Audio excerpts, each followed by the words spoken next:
You're good.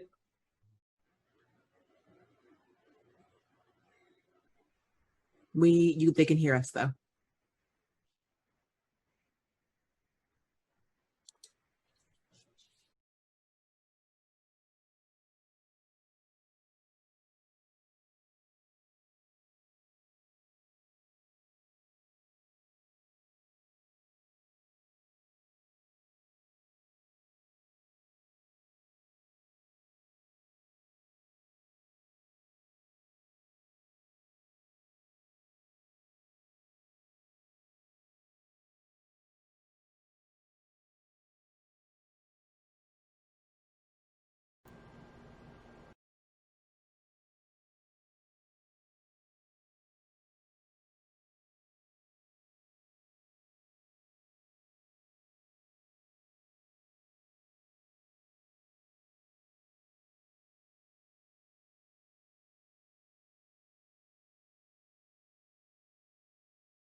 Hello, everybody. Oh, Hopefully hi. everybody can hear us. Hey. I think we should be good. All right, everybody. Welcome to Rivals of Waterdeep.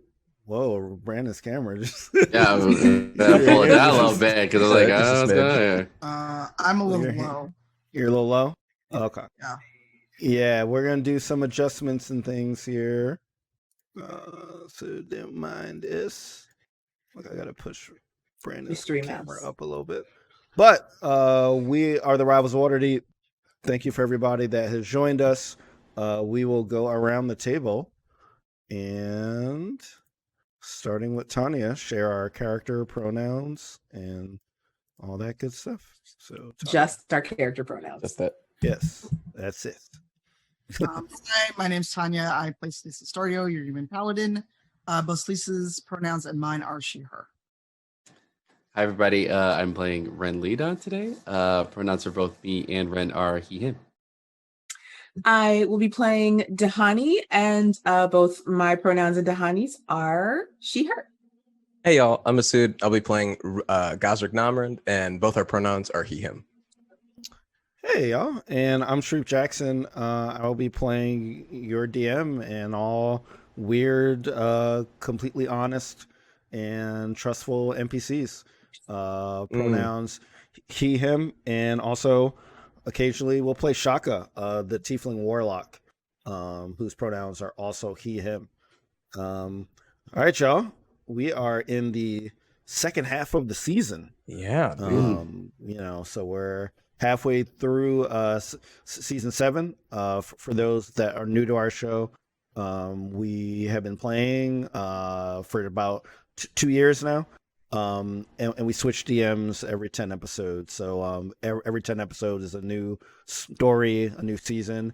I've been doing it for the last 2, but the normal rotation is like every 10.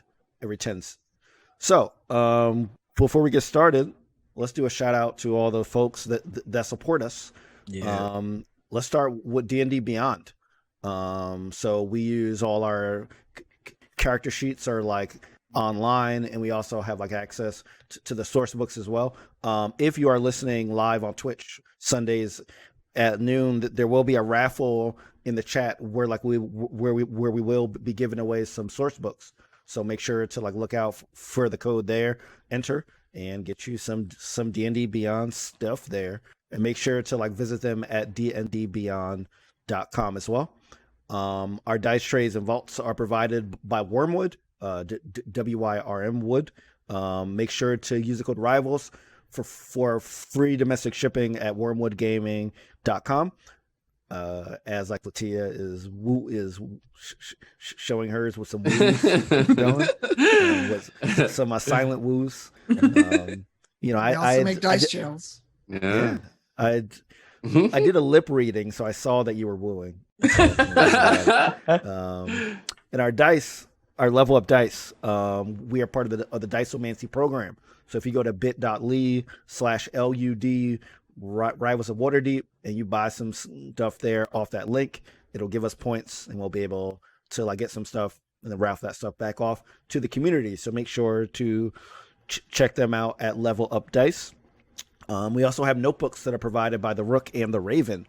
Go to the rookandtheraven.com and use the code RIVALS for 15% off.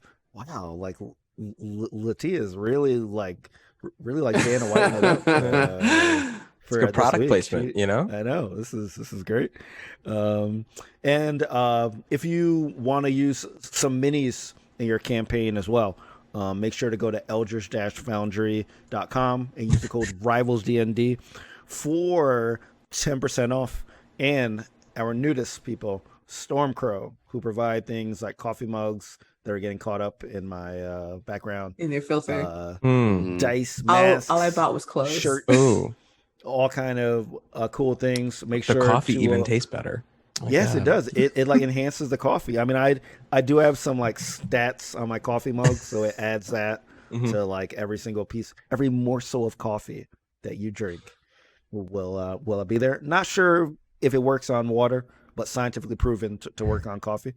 So make sure to go to shop.stormcrow.com and use the code RIVALS for 15% off of your purchase. All right, cool. So, y'all ready for our recap? Yeah. Yes. Last episode. Okay, so previously on Rivals of Waterdeep. Whoosh. Yeah, the timing of getting it. All right. The whoosh has been done, so now we can talk about episode 5 of season 7. So, y'all, what happened last episode? A lot. Mm-hmm. So much. So much Yeah. that you're So much. speechless. You were so engrossed. So I remember we ended in combat. Like we were Yes. in Mhm. combat at the end. Yes. Here the bigger, like Okay. we, Siraj and Elise agreed to work together, and so Mhm. the group is sort of on this uneasy treaty.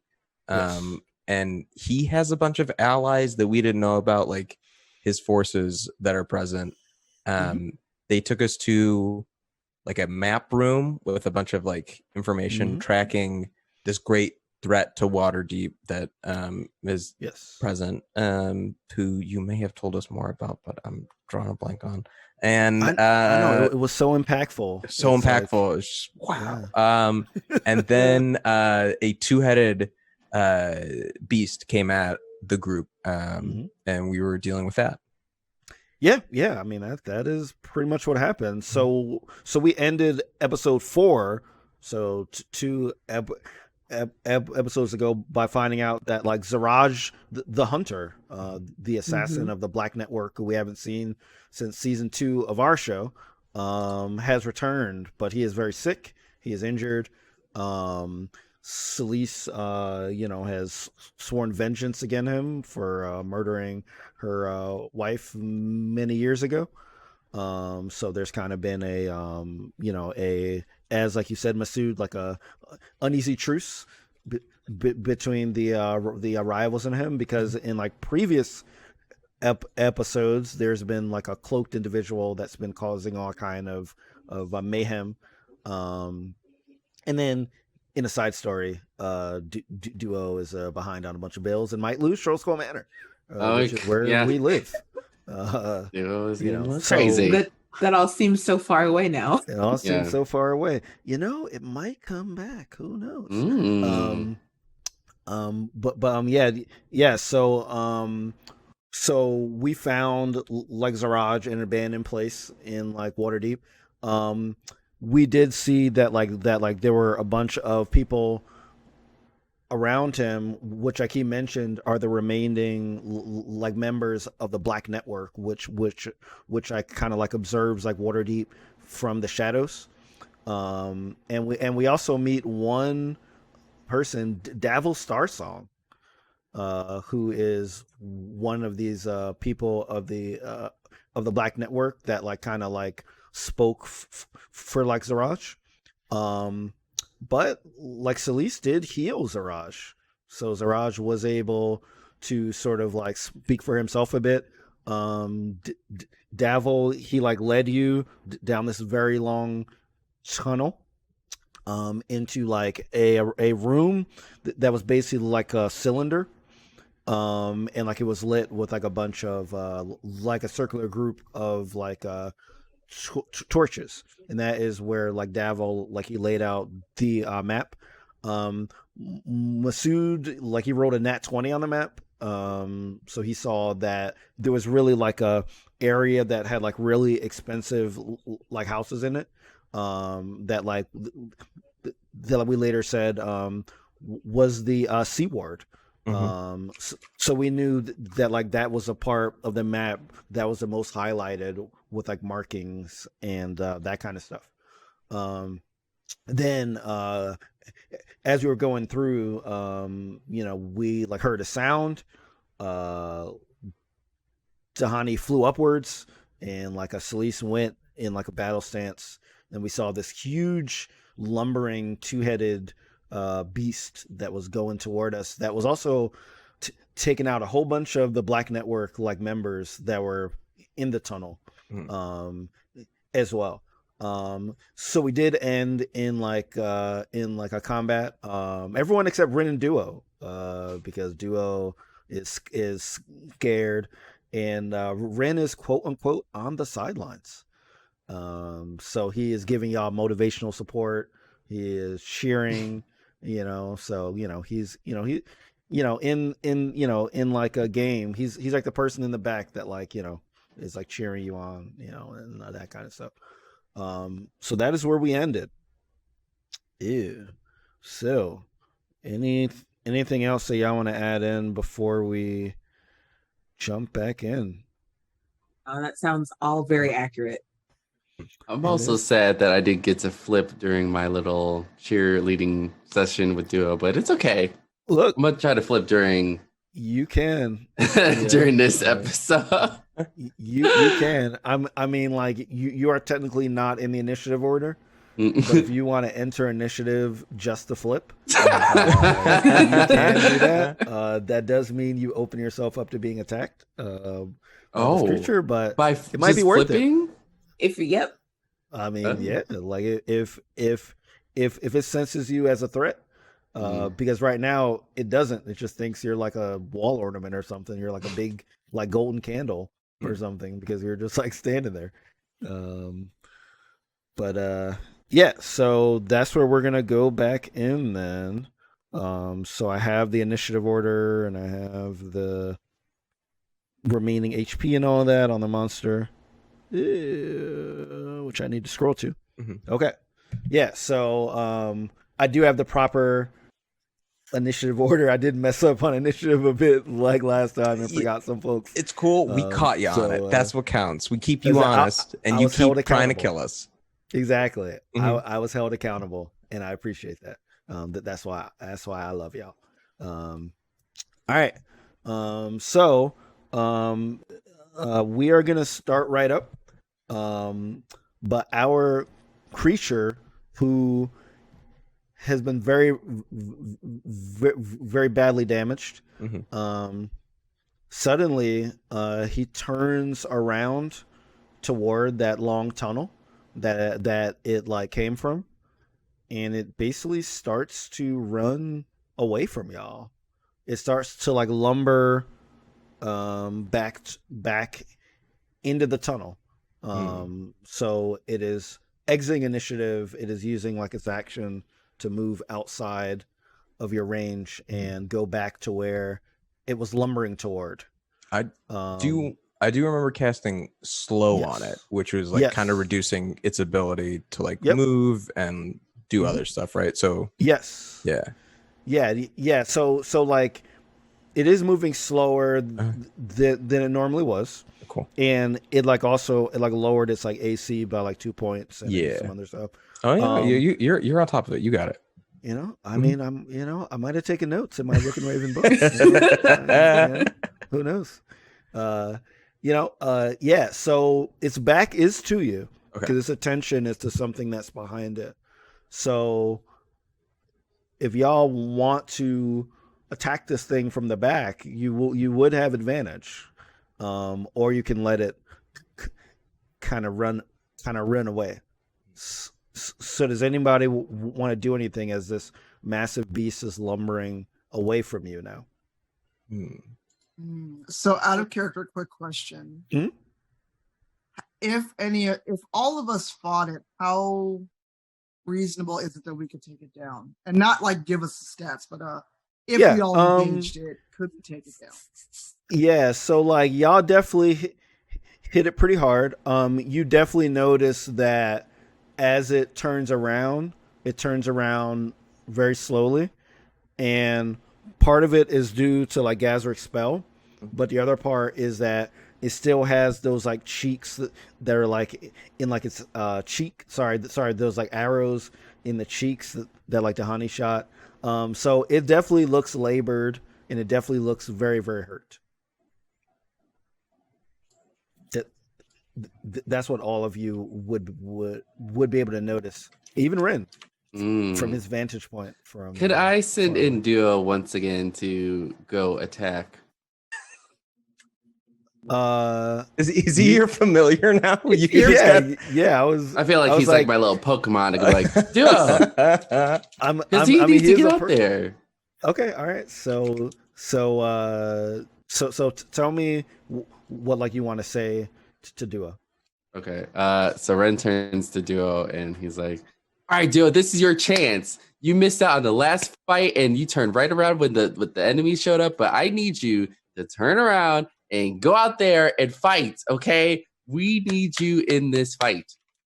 Well, I mean, it's not. I mean, it's turned around. It doesn't really seem like it's much of a fight anymore. I mean, I have some honor. Like, you want me to stab this thing in the back? Yes, you've been wanting to stab people for a long time. This is your chance to go and do that, and they won't even see you do it. Preemptive strike. But like, I don't think you guys are gonna be proud of me if I like stab something in the back. Like, I want to be able to fight something like straight up. Look, I will be proud of you if you go over there and attack it. Okay. Especially after what you did last time, and you turn around and you didn't do anything. You got to go over there and get it together. Why don't you roll persuasion? Okay. Yeah. Make a persuasion check because he's definitely a little scared. 12. 12. Okay. Yeah. I'll say that he kind of looks up. He like looks at like his dagger, and he basically says like, "Well, if you put it that way," and then he dashes away from you, and he dashes toward this beast. Oh God! And if no one stops him, he is going to roll to hit. Oh boy. So, Oh man. Well, it's his turn, so I guess if things go south, I'll move in to save Duo on Duo's turn. On my turn. Yeah, I mean, like, it's a pretty big beast. So as he's running past Dahani, who are you still in the air, or like I am still in the air. Okay, so like he is going to like a look up at you, and he's gonna say like, "Hey, can you lift me up so I can like jump on this thing's back or something?" You know what? Sure. Yes. Okay. Absolutely. Okay. Great. All right. So you descend down, and tell me, do like you just grab him by he like has like his like arms up. He's like a baby. He has his arms up. No, yeah, he and I are I'm a little taller than him, so Yeah. I can't like talon grab him, so I will pick him up. Okay. All right. So you pick him up, and do you place him on this thing's back? Do you bring him close, or do you toss him so he lands on the back? You know what? I never imagined I would get a chance to do this, but let's fastball special duo. Never thought I would get this opportunity. You gotta take advantage, right? Exactly. All right. I want you to describe this then. So Dahani is not that strong. She's decent at it. So I think what she'll do is she'll fly down and she'll pick him up like, under by the armpits. And I think what she'll do is she'll like do a spin to gain momentum and then throw him. Nice. Oh wow. Nice. Okay. So very using some it's gonna look super cool with her wings going all over the place and stuff. So she's just gonna gain that momentum and throw him. Yeah. Yeah, so like this is like a shot put basically. Like you're going around. A duo put. Yeah, so as you're spinning him, Duo attempts to say like, "Yeah, I see, like you're using like your angular momentum to like give me some energy. Like I appreciate that." And as you let him go, I'm gonna roll performance for Duo because he is definitely gonna try to stylishly fly through the air and land on the back of this large creature. And he rolled an 8. So he is trying to essentially think of like how like Michael Jordan looks as he's like jumping in for a dunk. He's trying to do like that like profile thing with his like dagger, but it looks really stiff. Like it really doesn't look that good. But he does land on the back of this huge monster who's like a lumbering a lot slowly due to like Gazrik's spell, and he's gonna roll to hit with advantage. Yes. Okay, I'm glad he got advantage because that was a 4. Okay, so he rolls a 19. Oh, go Duo. So he takes out his like a dagger. He plugs it right in the back of this large creature, and he really digs it in there. So as you see this creature kind of lumbering from side to side and holding on to like the sides of like the tunnel as it's plunging into the darkness, you see Duo hanging off the back of this thing with a dagger because he's plunged it in, and because the creature is like moving like back and forth, Duo he like loses his grip a little, so he's just like hanging on the back of it from this dagger. As you see this thing go into absolute darkness. Okay. At that point, you hear the creature make a very large noise, a scream, and then you hear a very large thud on the ground so that it shakes the ground in the part that like you're in, actually. And then you hear Duo. It sounds like he's like talking to someone, but you can't hear the Elise is just standing there looking at all of them, just kind of like, that was like hanging off the back of this thing. I mean, they sent me in for the final blow. Like I softened it up. I mean, they softened it up a little bit, but like the final blow is like really like the most important. You know, it's like when I used to run as like a cobalt. It's like the anchor. It's like the last one that's like the most important. You want to put the best one at like the end. And he's kind of going like on and on. And you're not sure if he's talking to this like massive creature that he was hanging off of, or if he's talking to someone else. So at like this point, like Siraj says, I think the threat is over, but I'm not sure how they got down here. And then you see him, he's like pointing to the rest of the shrouded members of the Black Network, because like there's like maybe 10 of them left, and he's sending them back into the tunnel. So it's just him and like a Davil now. Mm-hmm. And like a Davil says, okay, I think we should get back to work. Like, can everyone come back to the map again, please? Yeah, I'm gonna go get Duo and see who he's talking to. And wait, we're supposed to just go back to work after this monster comes out of a tunnel? Yes. Why do you even have something like that? How did it get free? What? Look, I know you're not from around here, but we have enemies everywhere. Sometimes they may sneak in. I'm not sure like where that one came from, but we took care of it, and I've sent like our other people to go take care of it. So we took care of it. We handled that.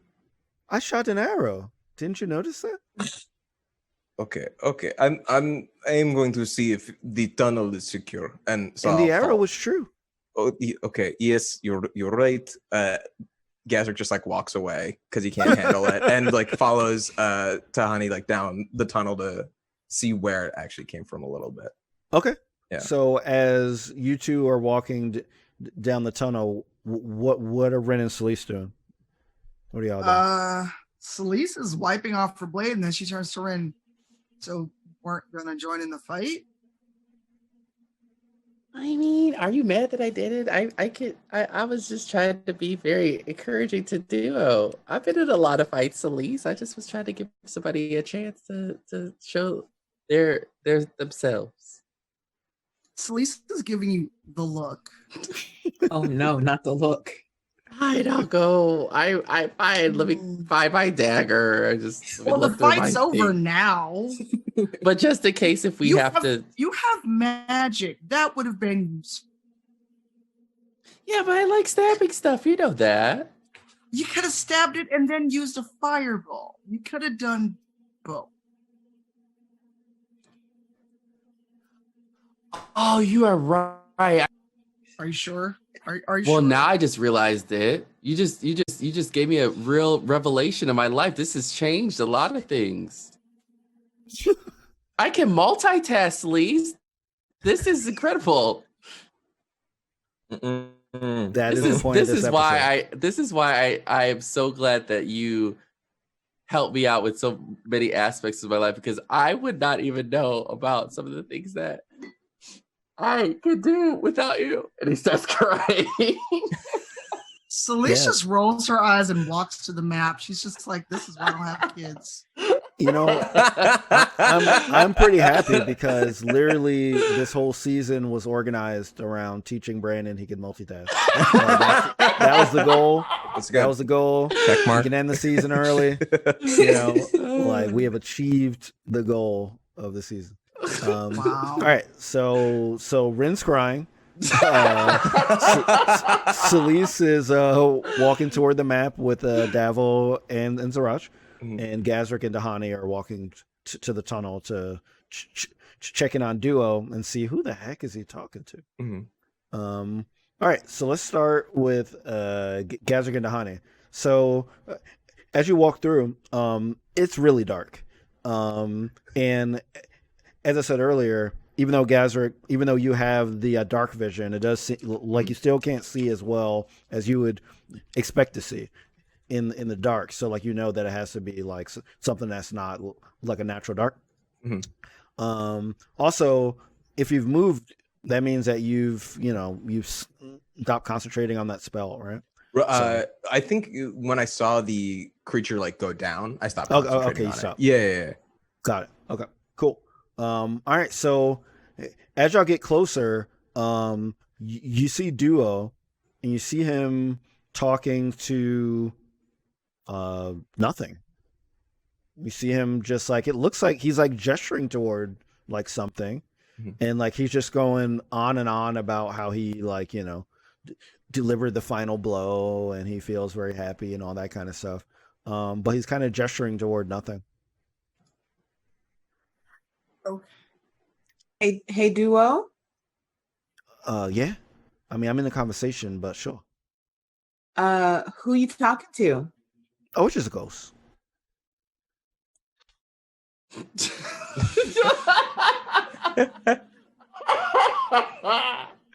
I mean, you probably won't be able to see it. Oh my God. If you can see it, then we'll have to talk about some things because I'm the dead one. I don't want more dead ones. So. Oh, okay. You know what? It's been 4 months. I'm used to this behavior. What ghosts?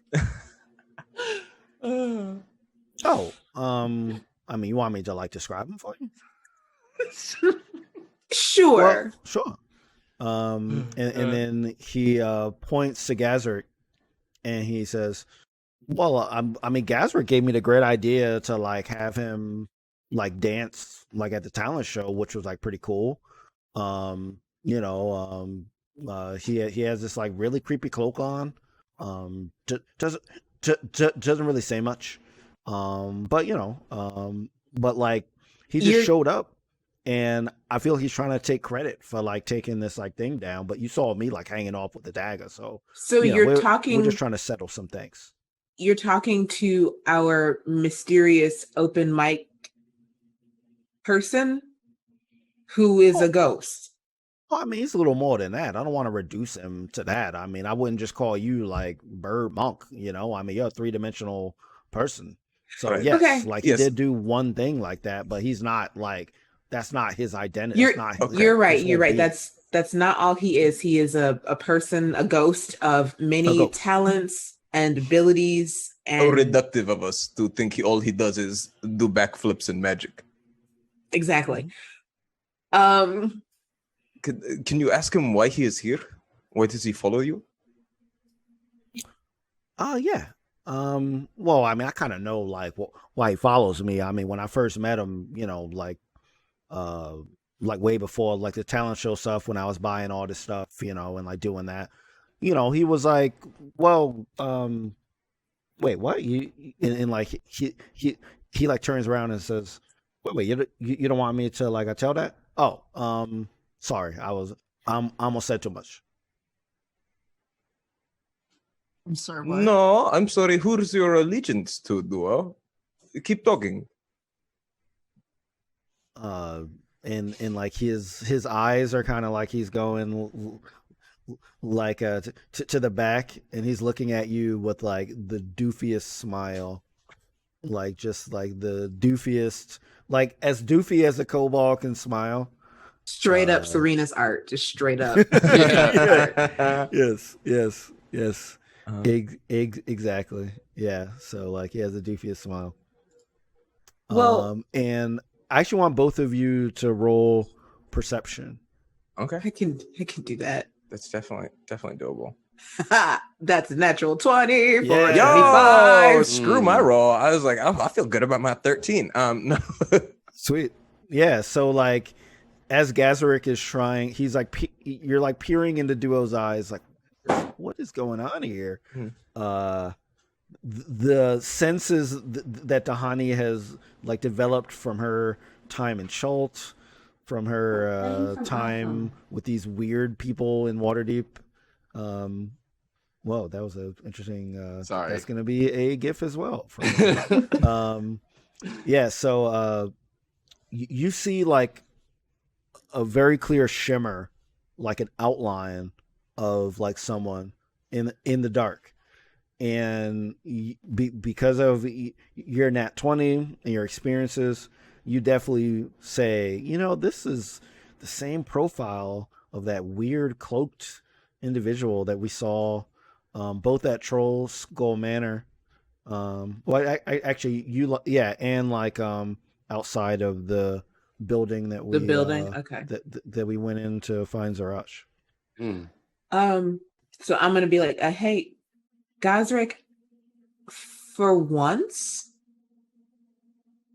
Duo is on to something. I'm not gonna say telling the truth because Duo does tell the truth sometimes, but yeah, there is, and like she's gonna like make the shape that she can see. Okay. Like, and they're there. Well, okay. So well, go ahead, guys. I was good. I like kind of turned my back to what's it called, Duo and the silhouette. I was like, do you think he's the one who set that monster upon us? Oh wait, are you talking to a Tahani or? Yeah, this is Tahani. I put my back to like kind of like whisper slightly. Gotcha. Okay. It's not that quiet. Like if Duo tried, he could hear it, but it's He is not trying. Cool. He doesn't hear you. Gotcha. I don't think so. While this entity's intentions may have been unclear and confusing, they haven't tried to kill us yet. So I don't think so. But also, why is it a ghost now? I don't know. It's like, and why could we see ghosts before? It's okay. It's fine. Duo, your friend. Tell him he must enjoy our company, spending so much time with us, and we appreciate him guarding us from this monster. I don't think he enjoys this, but like he has to like save us. So like like he's just doing his job. I wanna. Oh, man, it's a ghost. It's a ghost now, according to Duo. According to Duo. It is something that can be both corporeal and incorporeal. Okay. Yes. Which could literally be anything. Oh God. Okay. Yeah. I actually have a spell for this. I did some research. I have the Okay. spell Cool. Commune with Nature. You briefly become one with nature and gain knowledge of the surrounding territory, blah, blah, blah. You instantly gain knowledge of up to 3 facts of your choice about the following subjects as they relate to the area. I don't care about terrains and bodies of water. I don't care about plants and minerals. I do want to know powerful celestials, fey fiends, elementals, or undeads, and influences from other planes of existence. Those two I want to get a vibe on in this moment as I like commute as Gosrick sort of like lets his senses take over and settles in and like feels the energy and kind of focuses on the silhouette that Tahani describes. Just to like, Okay. yeah, and yeah, those are the things I would like to specifically either like gain some knowledge about in this moment. Okay. And there's no like saving throw or anything, right? It's just a general thing that you do in a sense. I will it does not a saving throw. It just says I instantly gain it. It is a 5th level spell, and I'm burning my last 5th level slot to do this. All right. But yeah. Okay. That's what you want to do. That is, we won't need it for combat. We just got out of combat, right? Yeah, exactly. I mean, your DM would never put you in combat twice in a row. And definitely not without the ability to long rest in between. Yeah, not without a long rest. Like that would just be criminal. It's so rude. Yeah. No, but yeah, I'll definitely do that. Okay. Mm-hmm. All right. So what you can sense is you definitely sense. So with that spell, you can also sense that there is a figure there. So you didn't see it like before, right? Only Dahani did, and like Duo, of course. So you definitely sense that there is something there. You definitely sense that it is something that is tied to the mortal world, but not completely. You sense that it's something that can kind of go back and forth, because you get a quick sense that it's all the way here in terms of its spirit, and then you get a sense that it's gone, and it keeps kind of like alternating. So it's like, it's it's not like it's tethered to the other thing. It's literally like almost bouncing back and forth. I mean, it's not. It's definitely connected. To something else. Gotcha. But like you can see it kind of bouncing in and out. Okay. Maybe at 60 hertz, man. At like 60 frames. Man, that's such good frequency. Yeah. 60 hertz. Great frequency. Great frequency. You also like feel something very intense. And you can't quite tell what it is, but it feels very, very cold. Like it just feels like it's something that is like super, like a cold. Even being from like Icewind Dale, this is like a cold that reminds you of being from there, but also feels like the worst of being there. So that's what you sense. So using that spell, the moment Gazric feels that almost deep cold, you see like his forearm hairs rise up, like every sort of hair, like he gets goosebumps everywhere, and it's partly fear and it's partly just like a natural reaction, but he comes out of his trance and like turns to Tahani and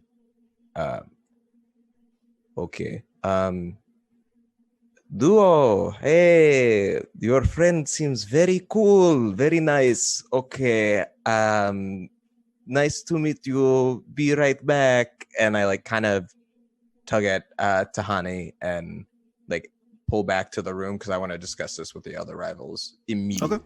Yeah. All right. Do you follow? Dahani, you follow? Yeah, I think for the most part, Dahani feels like though this entity is definitely odd, so far it's harmless, and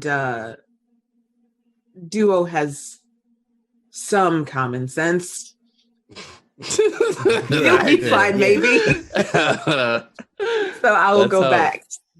Is Duo Meowth because he can actually speak if he's a Pokemon? Feel like it sometimes. Yeah. Mm-hmm. He's always got a hairbrained scheme somewhere. Absolutely.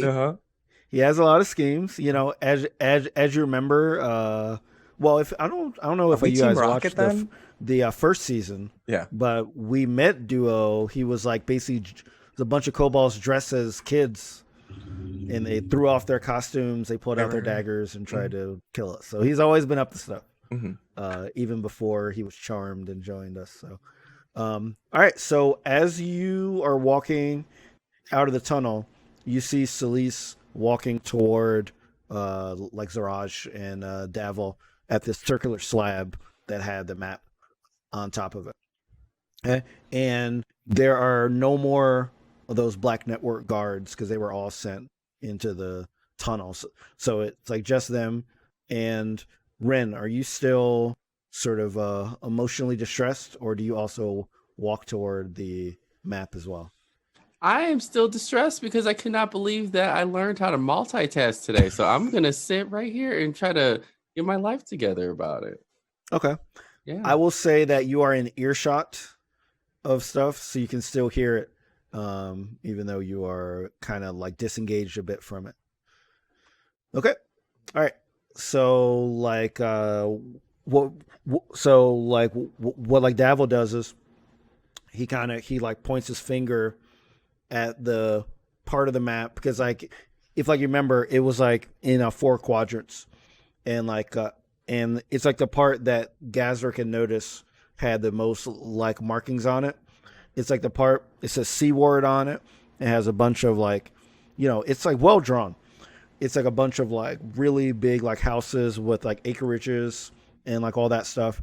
And he basically says like, well, I mean, my spies have said that I think around this part here, this is really where we can get the source of the time loops that like all of our people have been experiencing.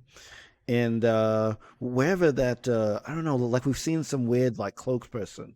And we think that this might be either the source of where that person is, or like what kind of god or devil that they are like communing with, something. But this is where we need to go. The only problem is, as you can see, our numbers are like a little lower. And now that we've seen this whatever kind of monster, I think it might have been like an Etten, kind of come here. I think we need to really up our attack here. So my advice is that we try to take this on tonight. Are you with me? What was this? What was the name of this monster you said? I think it's in Etten. It's like a 2-headed beast. I mean, it looked like some that like I've seen previously. I think, do we have Ettins I think Gazrick is looking it up on D&D Beyond. Just it's a little. It's like he goes back to the dead body. Basically, I want to see if I can transform into this later. Don't worry about it. It might come up. It might not. It's if it's a monster, if it's an animal. No, I like just imagine like Gazrick like just like pulling out a laptop. Pulls out his phone. Just like it's like 2 T's, one M. Okay. Oh, this thing is truly disgusting. What a great. No, okay. Cool. It's just cool. Okay. Yeah, so if I remember right, out of character, Gazrick can transform into stuff that he's touched, right? He has to have like a physical contact. Wild shape. You may assume the shape of a beast that you have seen before, twice per short rest. But I can't turn into this because this thing isn't a beast. It's a giant. So yeah, that's different. Okay. Mm-hmm. I mean, I will say, careful what you say right now, please. If you wanted to, you definitely could. Yes. Okay. All right. It's just gonna look like a gorilla with 2 heads instead. yeah, exactly. It might not look exactly like this thing. Oh God! It might just look like a dwarf with 2 heads. It might just look like Gazrick. It's just like Gazrick just grows another head. Perfect. Yeah, but I'll say that like you can definitely make an attempt, and like I might make you roll to see how successful it is. That's if you choose to. That's very fair. You're kind of benevolent GM. I appreciate that. Okay. I think then the question becomes: is so these Etten, does our foe have more of them? Is this what they will send at us to stop us? Well, we have been seeing more and more, and at this point, like Siraj says, "What? There are actually more of these?" Well, Siraj, you've been out of commission for a little bit, so you've missed a lot. I've had to take on a lot of the responsibilities here, so if you don't mind, I'd like to I mean, like, you called them here. I'd like to give them the information. And then Siraj, as he's kind of like trying to hold himself up on this slab, because even though he's healed, he's definitely like, like he's still a little bit shaky. If like you remember, he missed his like arrow shot that he tried to do in the last episode. And he basically he looks at Elise and he says, I know I'm not the warrior that you hoped I would be, but unfortunately, this is my my lot in life.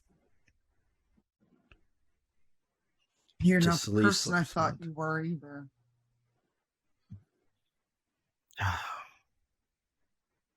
Well, trust me, when the time comes and you choose to execute on your wishes, I will be back to what I once was.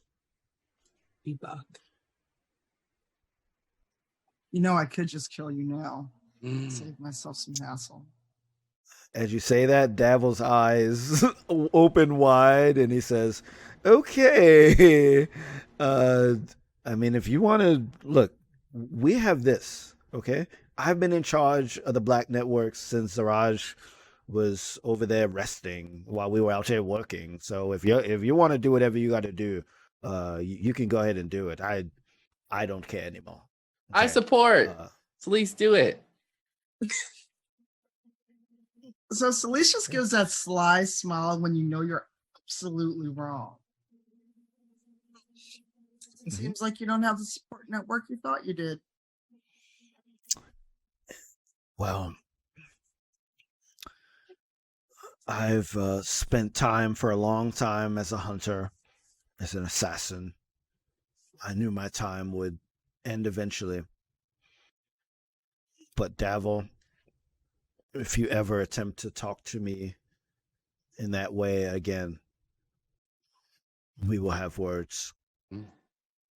Dang. And like him and Davil are kind of like staring at each other, and they're standing like pretty close to each other.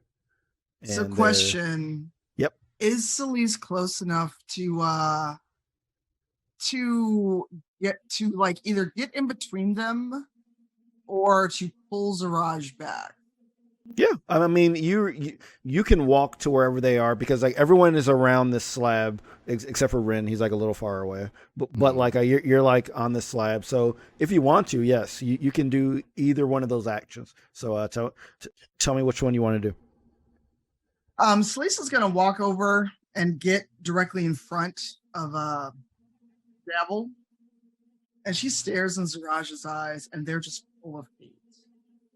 You don't get to threaten other people with the consequences of action. So if I choose to end you here and now for what you've done to me, that's between you and me. It's clear there's no love lost between you and Davil, so don't threaten him. If you want to go, we can step outside. I don't care what shape you're in, because you're not fully healed. I didn't have to do that much. We made a bargain, so if you keep threatening people that clearly don't care about you, that bargain is null and void. Because I have no problem with it. Because if we don't need you, we can have Davil. You have no bargaining power. You have a way with words. They were my first weapon before a sword. Keep this in mind. And now he's like alternating his looks between you and Davil. He says, while Davil has been controlling things from the network, I still have the relationships in the Sea Ward. Plenty of those rich bureaucrats hired me to do their dirty business. So you need me if you want to be able to gain access with the least amount of trouble and the least amount of suspicion. You've met us. So- Do you think we care about suspicion or trouble? Well, I'm just trying to approach you to try to do this in the smartest way possible. And I'm trying to repay my debt to the city. After that's done, then I have no problem with, as you said, stepping outside.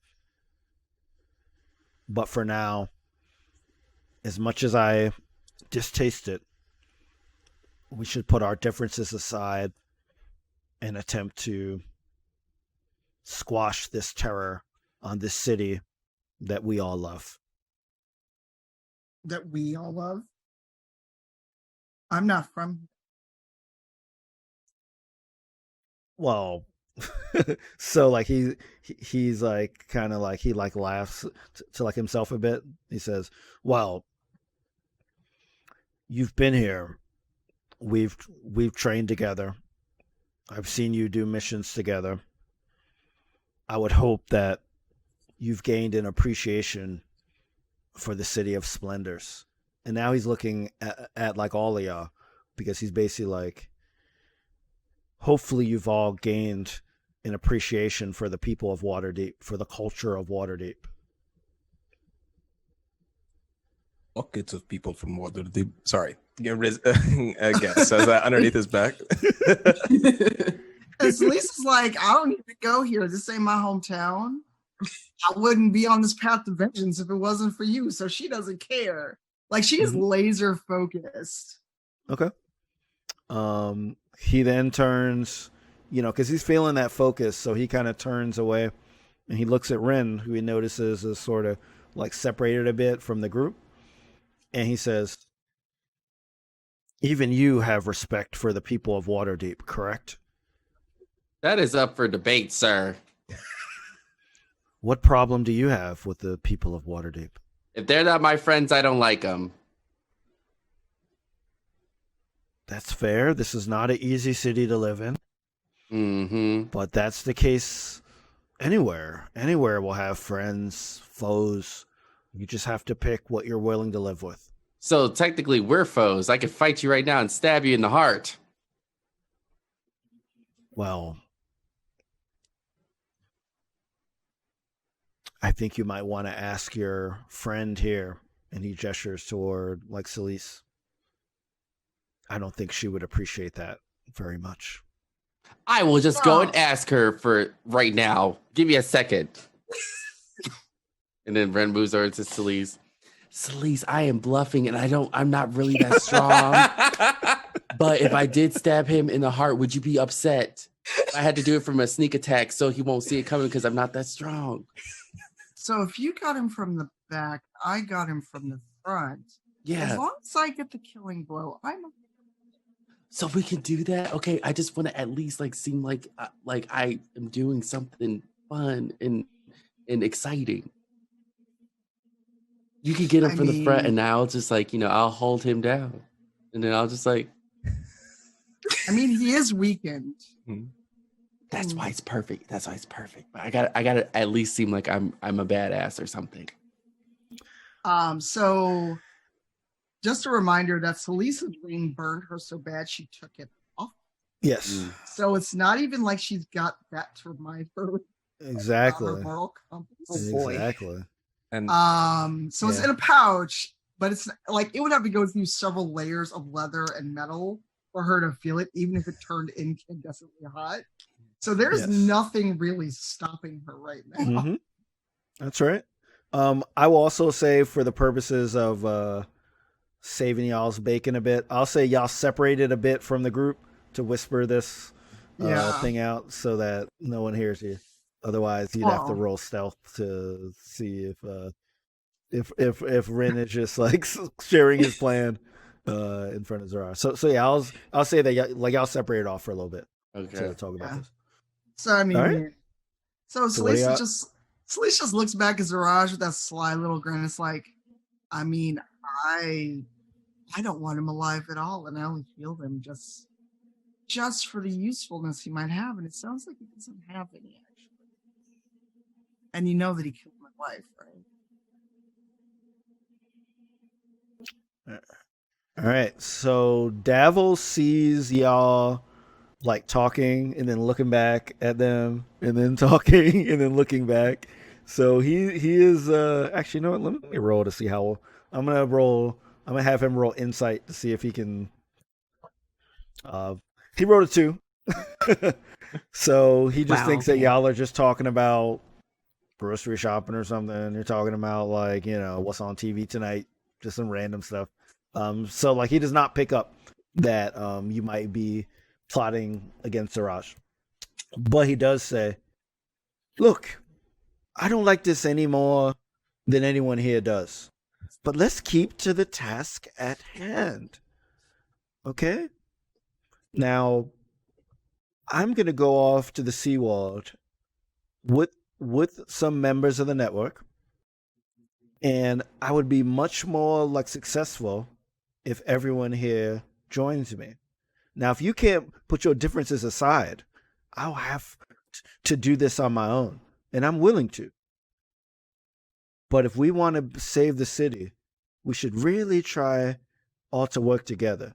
And I understand if you don't want to be around each other, we can approach from different angles. We don't have to be all together, but we should all do this at the same time tonight. And like we can take a rest like before, but we do need to do this tonight. So once again, I say, who's with me?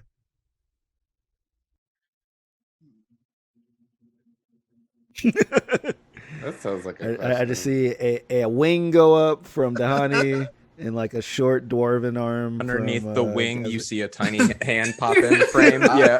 I don't know if I want to be a part of this. I'm gonna hide over here. Exactly. Rin's head is moving. Just he's like ducking down. Yeah, I'm not involved in this conversation. I'm scared. I mean, honestly, I am bored. Wow, is that a note? Is that a note to the DM? No. This is Dahani to the rivals at large. We haven't done anything for 4 months, and I'm bored. Wow, and This Dahani like excuse you? Charisma 7. Oh my god! Wow. Okay. Is 7 like the lowest? Isn't 8 the lowest score you can have? No. Oh well, never mind then. Yeah. I really don't. I just want to do some. This sounds interesting, and I want to do something interesting. All right. So Celeste looks at Rin. So she's bored. How about we have some action? That's not what I. All right, I'm ready. I've been sharpening up my knives and my daggers, and I'm ready to actually hopefully hit somebody with it and stab them. Okay. So I wait for Rin to kind of circle around the back of Siraj. Do we have to roll for any of this, by the way? Oh, I'm sure we do. Okay. So Rin, are you going around? Are you doing that? Are you trying to? Yeah. Tell me what you're trying to do. Oh, we are trying to take out this mother sucker. We are trying to do it. But Celeste is gonna go in the front, and then I'll try to hold him down, and then she can do her thing. So like, are you trying to go like behind him? Oh yeah, we're gonna do a whole like Mission Impossible thing where we're like twirling, like trying to get behind things so he doesn't see me coming. Okay. From behind. All right. Yeah. So this is a very heightened situation. Mm-hmm. So if you move, anyone that moves, their eyes are directly on you.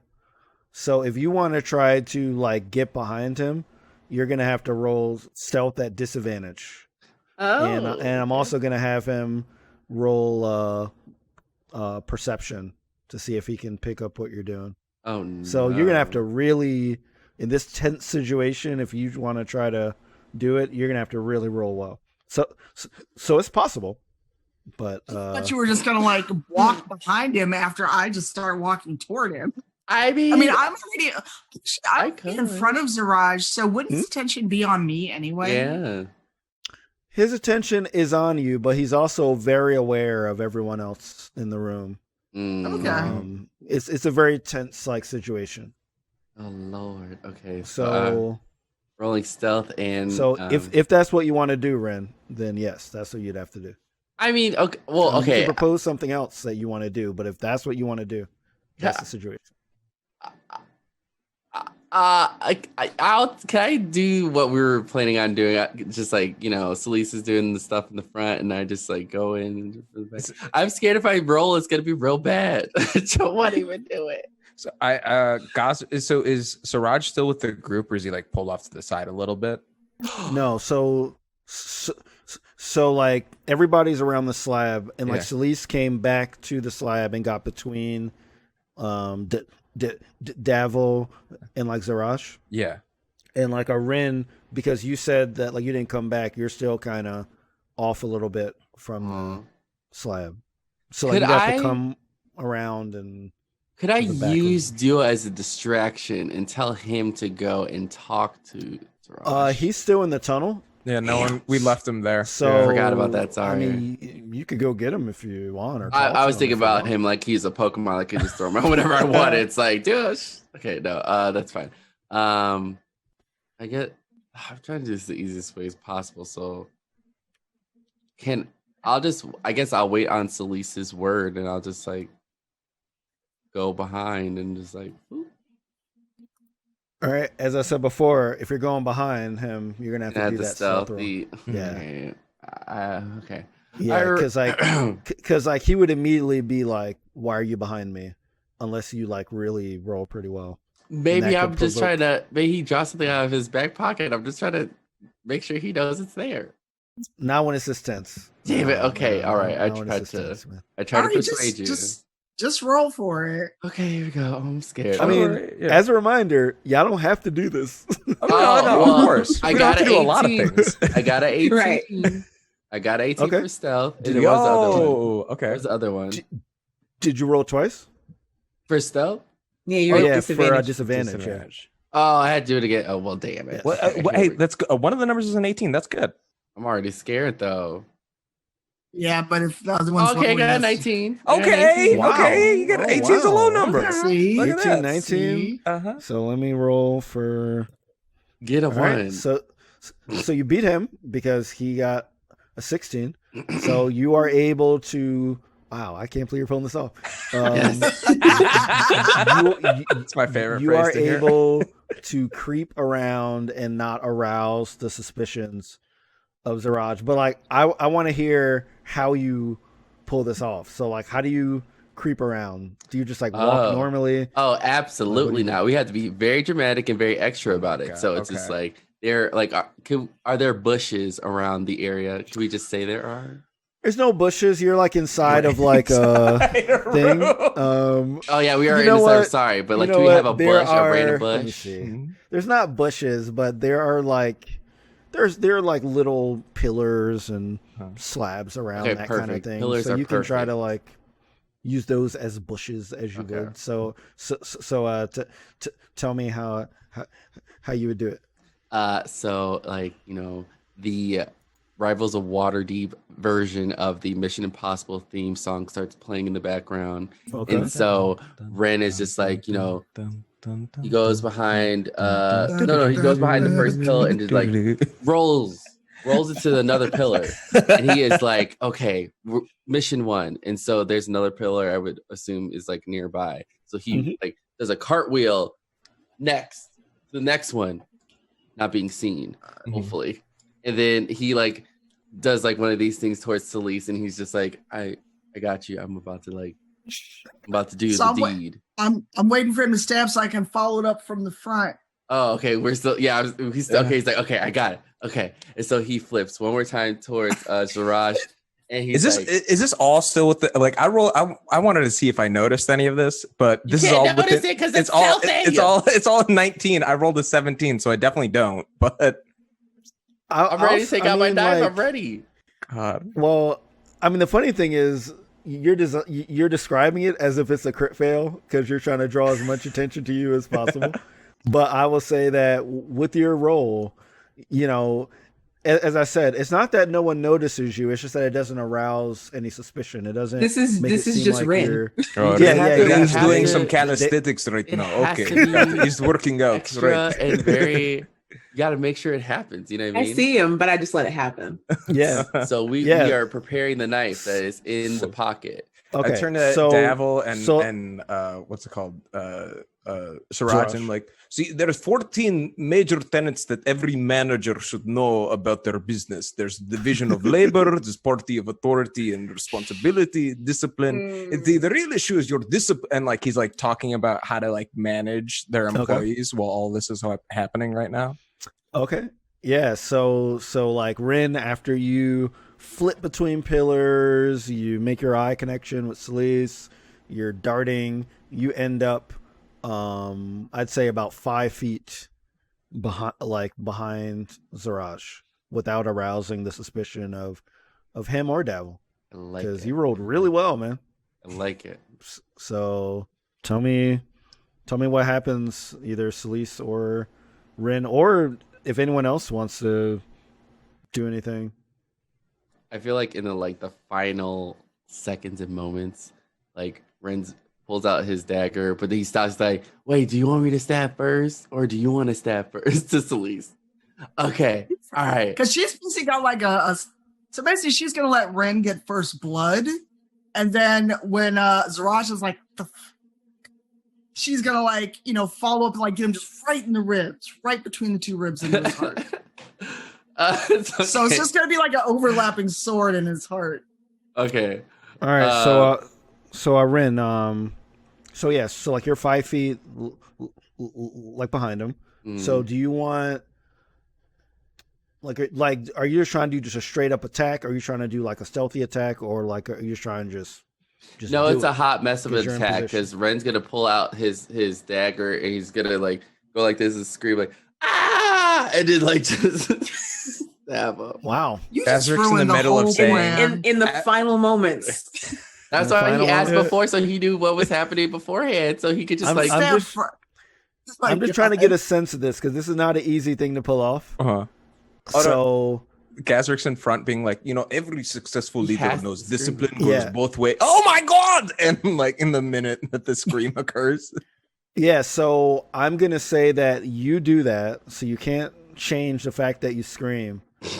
And as you scream, I'm going to give Siraj a chance to move away because he hears your scream. Get a what? And like just like instinctually, even though he doesn't recognize that you're behind him, just instinctually, as an assassin, as somebody that's been doing this, he would think to just dart out. So let's see.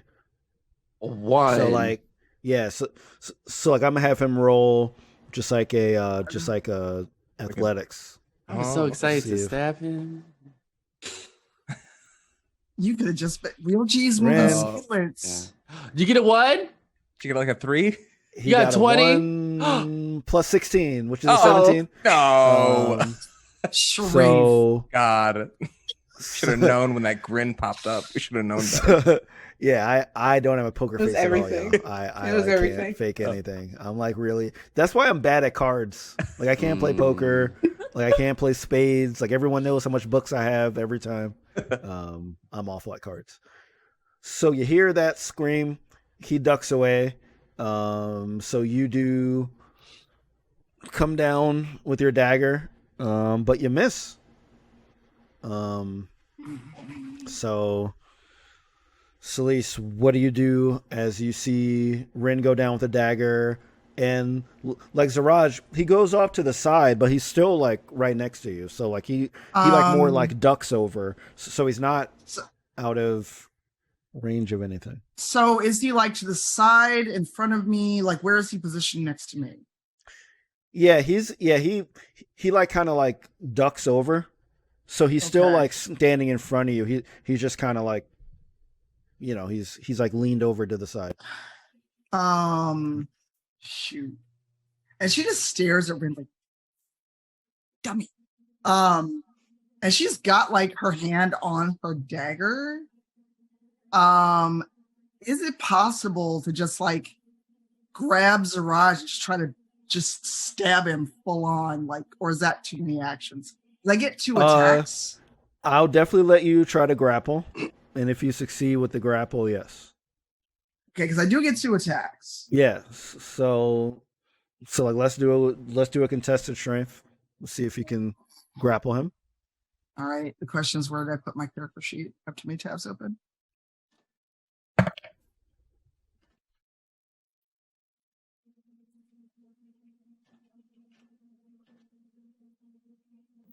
I can't see that.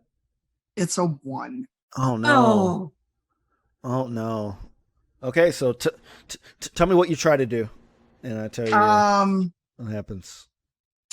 So when Elise sees Rin like scream and totally miss, she tries to like grab him so she can like kind of pull him over and like just get a kidney shot, get him from behind. Because I mean, her dagger's not short; it's closer to a short sword if we're being real.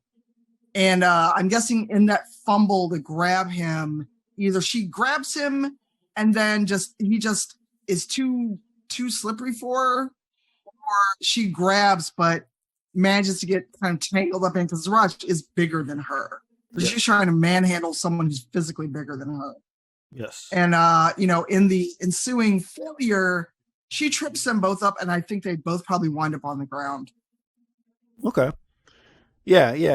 He like wiggles out of your grip, but like I'll say that you two, it like kind of puts you out of balance.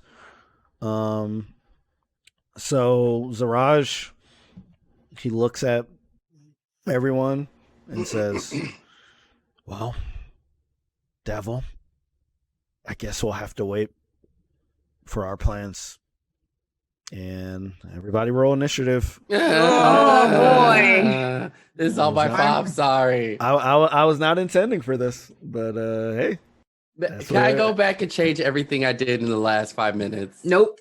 Damn. Okay. I tried.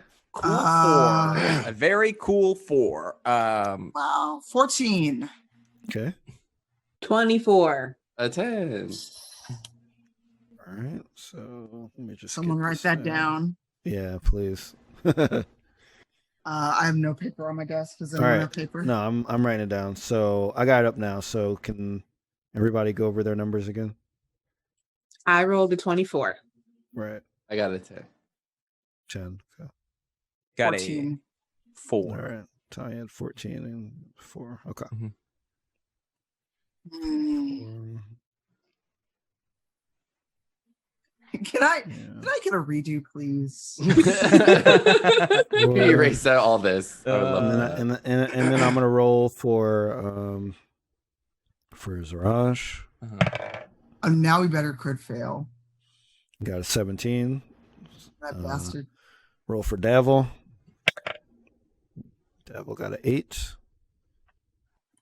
And also, I'm gonna roll for the Black Network, because they're in the tunnels. They heard the commotion, so they're also going to rush back in the tunnel to see what's going on. So wow. I'll roll for them as 1. They got a 12. Wow. All right, so this is where we are, guys. We're at a standoff. Dahani. All right. I am confused. I think Dahani is going to hold her action. Okay. Since her bow would still be available, so she's just gonna hold her action to fire at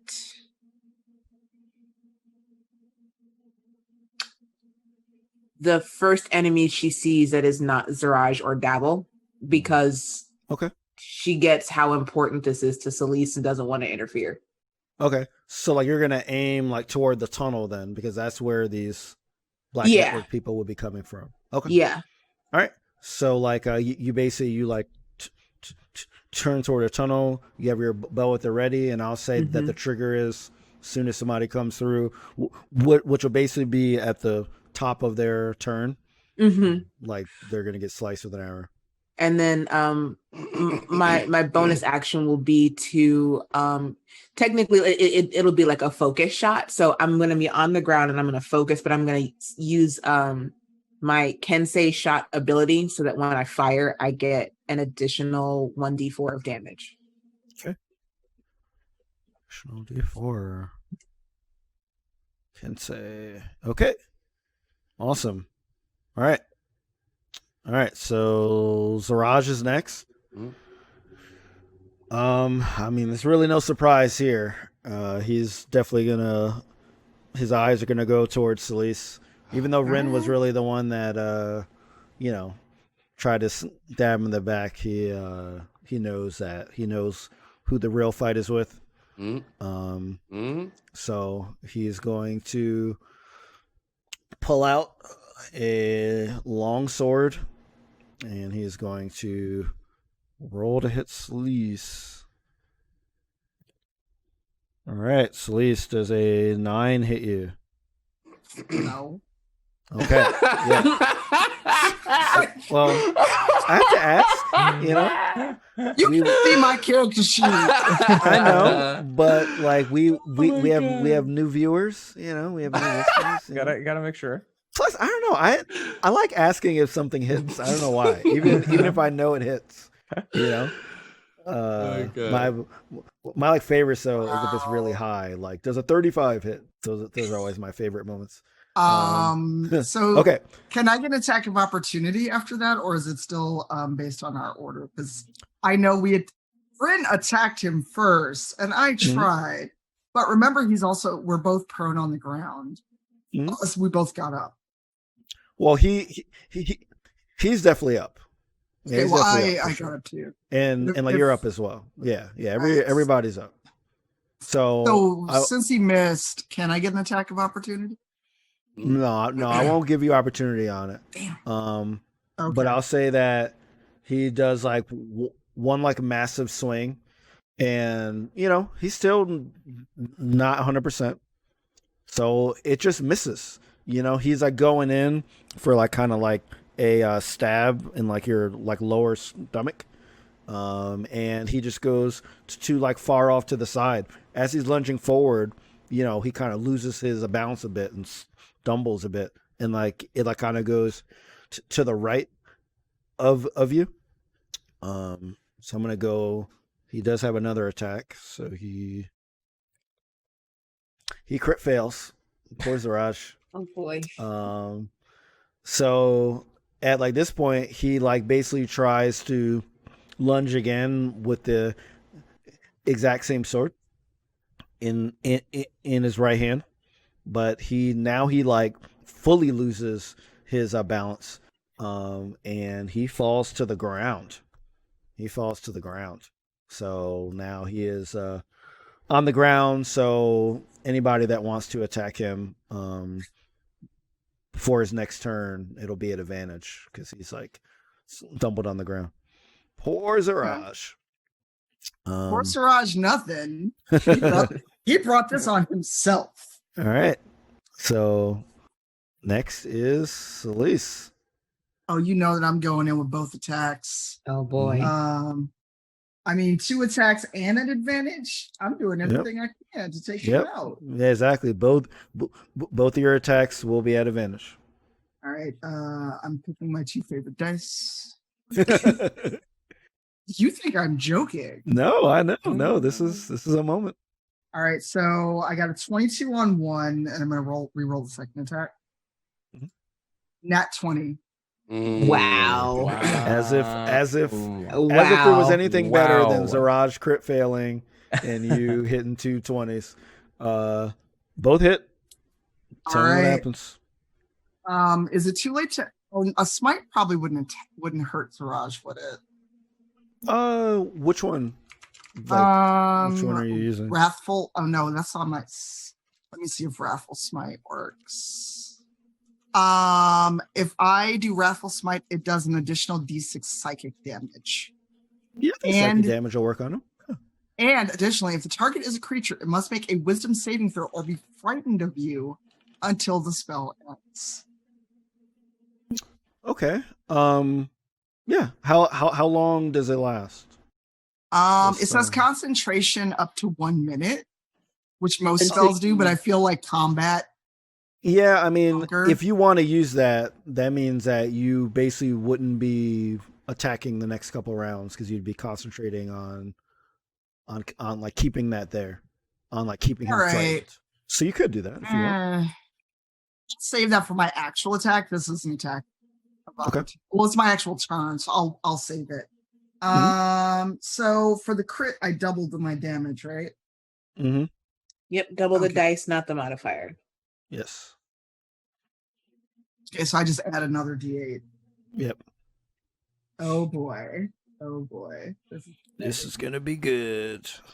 Sorry, I for once in my life I don't have enough dice on my desk. I know, right? Like what even is life? Yeah, that's so funny because in our in-person games, you're always like surrounded by dice. We also have a whole table at the studio. That's true. Oh my You god! mean you don't have that same table in your apartment? You don't have that? No. You But don't if take somebody, that no, because I'm pretty sure that the studio would want to come find me. But if Workwood wants to sponsor me for a table, Ooh. I won't say no. Mm. And so in all of this, I've totally forgotten what we're doing. How I should Okay. calculate my damage. You rolled 2 hits that succeeded. Yes. You Okay, said so my I don't first- think you're going to use the wrathful smites. I think Right. you're just using regular attacks. All right, so my first damage is not great. It's 2, 5, 7. So the first damage is only 7. Okay. The second damage, which is better. Oh, that's so much better. 8, 15, 23 on my second damage roll. Okay. And you doubled that one for the crit? No, I did not double that one. So All that'd right, be we'll double 46. 46 on that one for the crit. Yikes. Okay. All right. So tell me how you do this. Is No way. oh So I did not say he was dead. but, Okay. Like tell me how you do the attacks. It's a lot of damage though. 51 points. Well, you got me 53 excited. I thought I one-shotted him. You got me super excited because I was like, I had a speech ready for when I get to murder him. I mean, he is very weak. He is very weak, but not that weak. But so Celeste like takes her sword and she just like aims straight down and like she just puts like all of her strength into that first hit that crits him. And she's not satisfied until she hears like something break and she twists her sword before she pulls it out and then stabs him again. Not with as much force, but she is so furious right now. Like, like if I really could if I could really rage out as a character, she would so be doing that. Mm-hmm. Okay. Yeah, so she's not All right. She's not a happy camper. Okay. Yeah, so and like that's for both of your hits, so like they're kind of the same, just plunging downward, vertical. Yeah, because I didn't take Wrathful Smite. If I get another attack, I'll add Wrathful Smite on the next one. But as she pulls the sword out, she's like, "The killing blow is mine." Okay. All right. Siraj is on the ground. As you're plunging your sword, are you plunging it into his chest? Like his where are you aiming for? So basically, like when she, like the one that critted, she slammed her sword through like is he face up or face down? He's face up. Oh yeah, then straight through like rib cage, and she like twisted her sword so she'd break a rib on the way out. Sweet. Ooh. Doctor. Look, she's waited a long time for this revenge. Oh yeah. This is real. Yeah, so like as you go down, you see like his face and like his like eyes get big and like he's kind of sucking in like, and then as you take it out and you twist it, you hear a little crack, so you know that you've definitely achieved what you wanted to. And as you pull it out, I mean, like Siraj is just bleeding all over. but you sense that he's still alive. So he's on the ground. He's holding his chest. He's breathing like very heavily. And he is trying to come to his feet, but he's not quite at his feet yet. Okay. All right. I love that. I love that like crit failed in that 20. That was great. All right. So next are the Black Network. So the first one runs in and gets smacked by the honey's arrow. Oh boy, let's see what I roll. Let's see. That is a 23 to hit. Okay, that definitely hits. For 11 points of damage.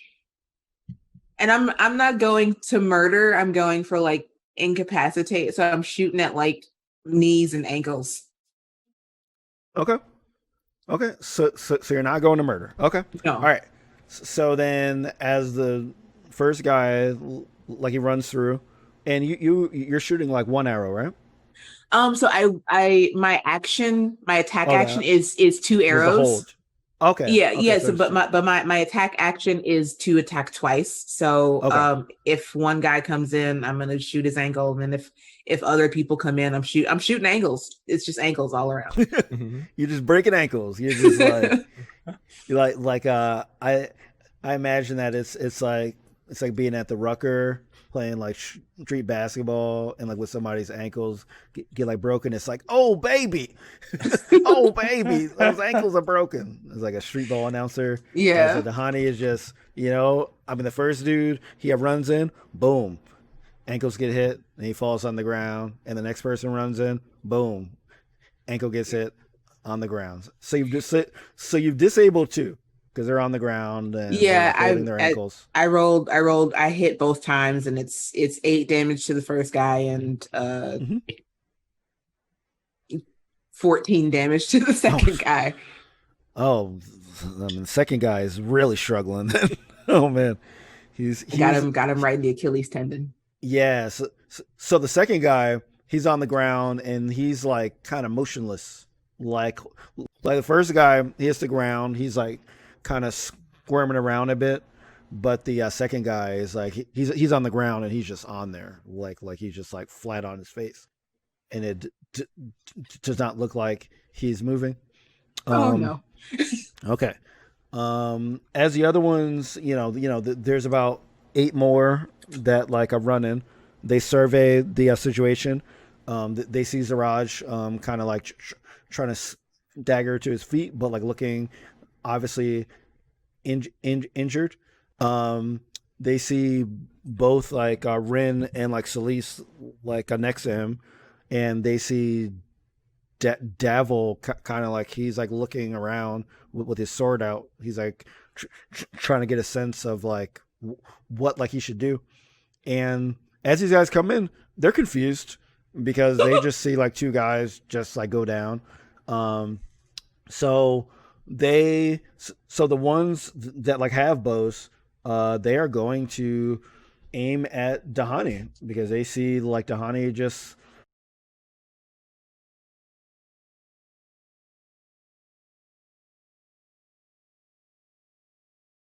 yeah. So here we are. Hello. And we're back. So if you stopped Audacity, just put it back on. If you did. Oh yeah, I did. If you didn't, like, don't worry about it. I'll edit it. Hold 15 on. I need minutes. to. Oh no, you're gonna get a lot of audio on this one. I need to export. Okay. So thank you everyone for sticking with us through the tech issues. This was literally the worst fight to have something end on, and also the front page and all that good stuff. So I appreciate everybody for reaching out. Thank you to my rivals for not yelling at me. For Why would you do that? Control. Well, because it's like my energy somehow overloaded the circuits. So it's my fault. Like, like I have to be a lot more low energy. I gotta be more low energy. Blame Celise. Her rage killed the stream. That would be funny if, like, once you plunge your sword in, the stream just dropped. I think that is close to where it happened. All right. Yeah. So we dropped right at the point where Dahani. When the Black Network were shooting arrows at Dahani. Right. Yeah, I was really excited for that. Yeah. And they rolled really badly. Oh, okay. So I would just ask you, just because I like asking, does a 3, 5, or a 12 hit you? No. So those arrows just sail right past you. Sail. I mean, they're not even close. Like remember the Black Network? They jump out the tunnel. They're freak out at the sight of Siraj and at the sight of like 2 of their members that just got knocked out the ankles. So like they're just shooting wildly and like they're not paying attention and they just sail right past you. So you're all good. So that is their turn. All right. Next is Rin. Okay. Wait, he's still on the ground, right? You said? He's Siraj. He is trying to get back up. So okay, I'm going in for the stabbing. I need to go in for the stab. Just as a reminder, you might not want to. Because the DM says, this is Celisa's. No! He's back. Oh my god. Oh god. Okay. Thank God. I like people were like, no. Oh, okay. I thought it was just the drama of what I was saying. Yeah. So the DM says, Rin, you might not want to do that. This is Celisa's fight. There's like a narrator, like an omniscient narrator that appears above your head. Correct. Attack doesn't mean he gets the kill shot. I mean, you don't know how low he is. I'm just gonna step back and go like, ooh. Then he drops the dagger and the dagger falls onto Siraj and then he dies. And kills him. Imagine. I'm gonna back out. Oh my god. We're backing out to let Celise do the final killing blow. That's so funny. You just back up like we are backing out. And I exactly. Just right out of the scene, like, okay. Do you want to attack anyone else?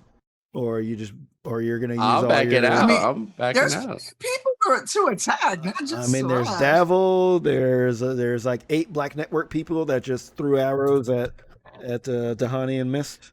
But I won't make you attack if you don't want to. I think the most we can hold your professional action thing if right you now is to hold my action and allow Celise to destroy Siraj, and then I will act upon what happens after. Okay, sure. All right. So like you're just at the ready. Mm-hmm. And okay. All right. So after that is Davil. Davil is also freaked out because he sees Siraj goes down. He sees these like arrows fly past Dahani, so he recognizes that his folks aren't really doing too well. And basically the closest person to him was Rin, but Rin he like backed away. But he saw Rin try to take out Siraj, so he's gonna go in for Rin. So he's gonna swing at you, Rin. Gasped.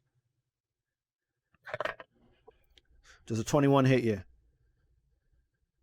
Do I have to answer that truthfully? Yes. Oh, God. You can answer what you want it to be. I can answer you what it actually is. You may hit me. You may hit me. You may hit you. Wow. Thank you, sir. He bows to you as he plunges his sword into your armor. And For 1 damage. take. Oh, actually. Oh no! Don't re-roll that. Stop rolling. No. I rolled the wrong die. Oh God! Wow. All right. It's just that bad. You take 16 points of damage. Oh, Oof! Double digits. Ooh. Cool. Yeah. I'm hurting. Someone help. Yeah, it's a double digits. Ouch. So like he kind of plunges his sword into your left shoulder. So it definitely hurts. So owie. Mm-hmm. Yeah. And then that's his turn. So finally we have Gazrick, who's seen a whole bunch of stuff going on. Yikes. What do you do? I see basically Celeste standing over this person that I know there was conflict already on this uneasy treaty. I see so it's basically Celeste and Rin dealing with Siraj and Davil on one side, and I see Tahani at the tunnel with all these basically troops coming at them. I think Gazrick goes towards the tunnel, and he mutters a spell under his breath and casts Sleet Storm at the entrance where the other folks are. And Sleet Storm is until the spell. It's a concentration spell. It's a concentration spell. It's a 40 feet cylinder, radius cylinder that until the spell ends, freezing rain and sleet fall in the area. The area becomes heavily obscured. The ground is covered in slick ice, making it difficult terrain. And when a creature starts their turn or enters the area, it must make a dexterity saving throw, or it falls prone. Oh wow! Yeah. Okay. So it doesn't do damage, but it will unless they save against it. Everyone falls prone. Awesome. Mm-hmm. Okay, so like they're all basically in the area. Yeah. But so on their turn, they'll have to roll for at least right now. Okay. All right. It's I just set it up. Yeah. So it's not now. Okay. So tell me how you cast it. I think it's kind of similar in the way of the slow, where it you hear him.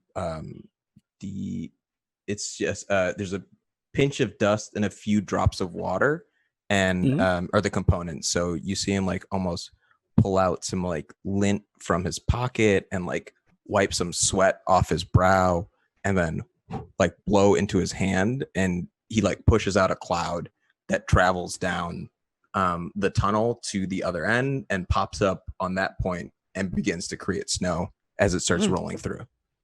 Okay, sweet. I like it. I like it. All right. So we are back up to Dahani. Oh my. Okay. Well,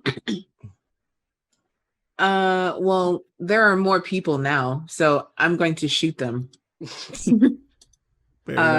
So yeah, just one arrow each at 3 Black Network insurgents. So 2 ones that I haven't hit before. I'm just I said, I'm just going for ankles. That's a 22, a 20, and a 15. Wow. They all hit. Nice. So that is, that's sad. That is 6 damage, 11 damage, and 12 damage. Yeah, but you're going to disable them, right? You're not going to... Yeah, I'm not going to wound. I mean, to, critically wound, just wound. It's all non-lethal. It's all non-lethal for sure. Yeah. Batman rules. Exactly. Okay. No one ever really dies. Yeah. Just a broken back. 3 more shots and 3 more ankles. I'll say the one that you hit with the 12, he gets hit. He runs into one of the other guys that also gets hit. So they both kind of do that thing where you ever see where baseball players are trying to catch the same pitch and they run into it. Well, I mean, not the same pitch, the same outfield ball, and they run into each other. That's kind of what happens. They smack into each other and then they hit the ground because they have not been doing that well. So, all right, 3 more down. So we have, so we have 5 more Black Network people left that will feel the wrath of Gazrick's spell when it gets to their turn. But before that, Siraj. All right. So he's staggering up to his feet. He's holding his chest, which has a huge gaping wound in it. He looks at Celise, kind of like hunched over, and he says, I remember everything about the day that I killed your wife. And he goes in for an attack at disadvantage because he's super weak. So I'm going to give him an attack at disadvantage. Oh boy. Ring must be burning a hole through your equipment. He rolled an 8 and a 2 because Destiny definitely wants this to happen. Oh my god. So, oh my god. So can I get an attack of opportunity, or is it my turn next anyway? It is your turn next anyway, but I will give it to you if you want it early. So he goes in. Because it didn't really work with the stab, now because he's already kind of hunched over by like holding his chest, he's kind of like going for like an overhead chop, and as he goes for it, he hits you in the shoulder, but it's not enough to like penetrate your armor or like even knock you off of balance. So he basically he lunges forward and he comes in with this sword down. So now he's like, basically, I mean, you're not holding him up, but he's kind of like holding on to you like a boxer does when they're punching, and they're kind of like holding on because they're really tired. So like he has his sword on your shoulder, and he's kind of like all the way in on you, and you hear him huffing and grunting. So now, Celise. Oh, I am absolutely going in for both attacks. And okay. I was thinking of something that would look cool but might be hard to pull off. I will say this. Whatever you do, unless you roll excruciatingly bad, will be great. So this is the time. That. This is the time to try something. All right, this is the time to try something. Do I get an advantage because of his state of being, or you absolutely get advantage. This is just one of those moments. Oh, that is a 23 and a 20. Yes. Okay. Wow. Tell me what you want to do. Where's my popcorn? Do I even bother rolling? You can roll just to see. Yeah, you can roll. Mechanically, we're sound. you know. That is, I can math. So that is 11 damage for both hits. For them combined. Okay. How does Celise kill the murderer of her wife, the character that she swore vengeance to, Siraj, the hunter? So Celise, she's only got the one weapon. I don't remember why, or she's not thinking about it in the moment, but she kind of forgets that she has the shield on her back. Because normally she would do like that kind of cap shield bash, because he's already kind of hunched over. But she stabs downward and, kind of gets his neck, but then does like a pull up and just takes his head off on the second hit. And, because she's in such an unreasonable rage, she kicks his body and spits on him when she's done. As you spit on Siraj's headless body, his head rolls away, rolls toward Devil. Devil looks down. That's where we're gonna end. Oh my Just god! check out the shot. It's like that Halloween movie where oh my god! Where like the head rolls and it's like it's looking like up. the head, like, right? Yeah, that's where we're gonna end. This is the beauty of D&D, y'all. I did not expect Oh y'all my to God. fight the entire Black Network. I cannot even believe this. But Oh, but you God. gotta roll with it. did it. Tabletop is awesome, y'all. So Wow. I know we already took some questions, and I know we're a little bit over. Do we want to take some more questions? I don't know, because Masood, you have a schedule, right? You have things to do. I do, but I could stay for like 10 minutes. Yeah. Okay. So if Also, I might anybody have has to run because I have something on the stove and I don't want it to burn. Yeah, dude. Okay, just don't Just leave your turn camera on. yeah, I'll be yeah, right yeah, back. Okay. yeah. Just leave your camera on and just go get us our food. All right. So if anybody has any quick questions for our characters, so for Gazrick, for Celise, for Dahani, for Rin, for the now deceased Siraj, For Siraj's Davos head. Sargon. Yeah, for Siraj's head, like separately. For the Etten that got taken out, for the cloaked individual that Gazrick and Dahani did not mention when they came back to anybody. I said I was going to. I literally, yeah. It was the for opportunity. Duo, Yeah. or for the 10 Black Network folks that were getting rocked and missing everything. If you have questions for any of them, just type question in the chat. And Damn it, Danny. we will answer. First question for Celise. Wow. How do you feel right now? Wow, Danny, the hard question. In that moment, Celise feels incredibly vindicated. She's still full of adrenaline from the fight. And once she comes down off that, she's probably going to feel horribly empty. And when she touches the ring again, she's going to have a very unpleasant conversation. Yeah, it's like one of those things where like you achieve what you want and then you're like, Now what? Okay. Yeah.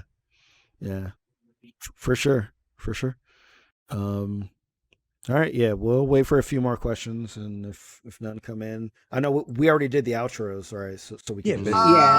We interrupted ourselves a lot. If you didn't get to talk, you came back before I got to be you, so you should probably do them again. Or we should all just do our Shareef impression. I think that would be. Hey, look, if that's what y'all want to do, I'm not opposed to it. The DM will remember that. I'm a little worried about Masood since he's like a comedian and he's probably really good at impersonating and making fun of people. And now you got a lot of pressure. Now it's going to be really bad. Oh no. All-star comedian Masood. World-renowned comedian. All right. Any more questions? Yeah. If there's any more questions, just throw them in there. Question: what might everyone's Feywild alt be? What does that mean? I don't understand the question, if I'm honest. Yes. I mean, in or out of character, don't understand. Yeah. Right. Yeah. So do a quick Google. I know what a Fey is, but I don't know specifically what an that alternate. Is. Yeah. So yeah, just that gamer share, just explain it for a little bit. Interesting point.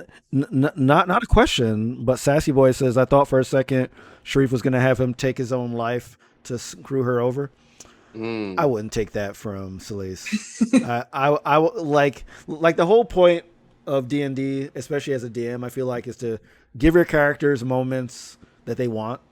You know, I wouldn't take that away from her. I feel like that would be like a. I was thinking it too. I thought since his turn came before mine, he would do like a seppuku thing to be like, "You'll never have your revenge. Screw you, since I'm gonna die anyway." Yeah, I was playing him as like he has honor. He has like the honor of an assassin kind of. So he's kind of like, if it's got to go, it's got to go. You know, even though he's weakened. So no, I wouldn't have him do that. Oh, okay. Because I mean, I would, but I'm an evil DM. Okay. What alternate Feywild character type might each character be? Okay. Like a centaur or pixie. So I pulled up the fandom of the Forgotten Realms. The Feywild is an echo of the prime material plane. Basically, all the inhabitants and many creatures exist as echoes of prime creatures. So there's like a Feywild doppelganger of every person that lives, and those are just like centaurs, elves, goblins. Like, what would be the Fey version of ourselves? I'd be a satyr. Ooh, A fawn. Okay. I'd be a succubus. You ask. that's fair. All right. I like it. I would be a fawn. Yeah. I don't know. Oh, I think Shaka would like to be a pixie, but like a large pixie, like not like a tiny one. He wants to be like a kind of large pixie because he definitely wants to have that ability to fly for sure. But he wants to have some weight to him. So I think a pixie would be, yeah. I think what's it called? Gosrick would be, as I'm looking at the inhabitants, an unseelie, who is basically a seelie who wanted to work to destroy the systems that were in place. Okay. Mm-hmm. So like I think Unseelie or the Winter Court, I think. Yeah. Like if Seelie or the Summer Court, Unseelie or the Winter Court, or vice versa. I don't remember which. But if that tracks, that super tracks. Mm. Yeah. Right. Well, if there's no other questions. Yeah, if there's no other questions, let's do the outros Properly. So, start with Tanya. Tanya, Cypher Tier. I stream on my own channel, Cypher Tier, over on Twitch. I also do Dungeon Crossing with Gary Whitta, Shannon Woodward, Brian Gray, and Adam Nickerson. We take D&D, but we play in my basement on my island, and I teach them how to play. They're all low-level characters, and we're kind of going from there to see what happens. So far, Gary Whitta's character has not yet died or been murdered by his own party members. And then on Thursdays, I DM Dragon Age, which is over at the Waterdeep DM's channel. We just resumed last week. And on Sundays, usually we do Aegon on Sunday, which is Greek mythology. We're taking a break this week because Dave has some stuff to do as well. B. Dave Walters is on that show with us. So it's still come by Bard and Barbarian, but it won't be Aegon. It'll be more chill and relaxed tonight. All right. I once again, Brandon Stennis. I play Relidon. You can find me on Twitter at I'm Brandon TV or on Twitch at I'm Brandon. As I said before, in a few weeks you'll be able to see me on a Rooster Teeth video. So look for that on YouTube. And other than that, there's just like some stuff behind the scenes that's happening. Just follow me, you'll see. All right. Hey everybody. I'm LaTia Bryant. You can find me all across the internet at LaTia Bryant. Also not brand new, but now on Twitch at LaTia Bryant as well, where I stream whatever I want to, but it's super chill and fun. You can find me this Wednesday on twitch.tv/Bard and Barbarian as we play some D&D in Space, Dark Matter by Mage Hand Press. Myself, Critical Bard, Nomadic, and Mason Dula will be run by Diana D'Amico as we do Space Heist, which is going to be fantastic.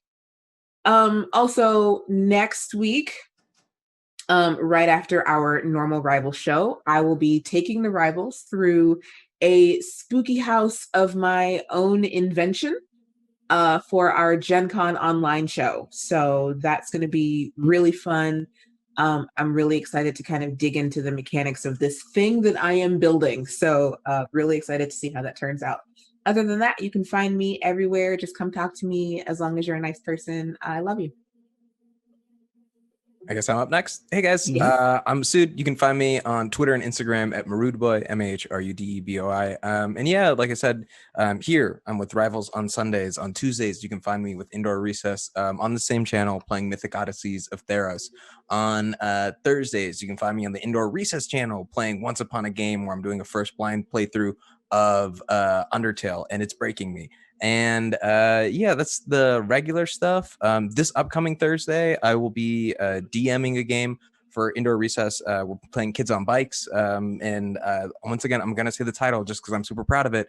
Indoor Recess has outdoor recess indoors. Think about it. It's funny on a lot of levels. But yeah. All right. And I'm Shareef. I'm a DM. You can find me at ShareefJackson.com. ShareefJackson.com, and Shareef Jackson on all social media. I will be on this Saturday on August 1st. I'll be on a Gen Con panel at noon Central called Creating Your GM's Favorite Character with Kat Kruger, Guy Scanlers, and Monty Glue. Moderated by Ryan McIntyre, so that should be fun. And then, as LaTia said, our Rivals panel is right after our main show. So our main show is from noon to like a 2 Central, and our Rivals panel starts at 2:30 on the Gen Con Twitch channel. So, looking forward to that for sure. All right. Sorry for the technical things, everyone. Hope it went well, and see y'all next week. Bye.